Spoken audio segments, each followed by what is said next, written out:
रुको, क्या तुम भी जब उठते बैठते हो तो तुम्हारे हड्डियों से कट कट की आवाज आती है?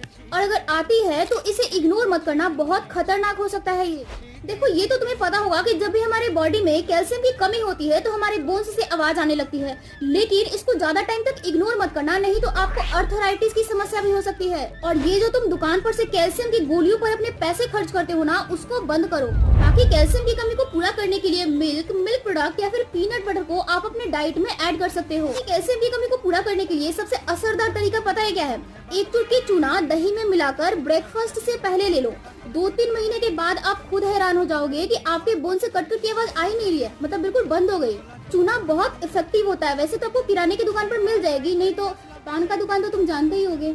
और इन सब को छोड़ो, सबसे सुपर है सनलाइट। सुबह सुबह जाके धूप में बैठा करो, सारी कटकट और सारी बीमारियां दूर हो जाएंगी, तुम्हारी हड्डी होगी।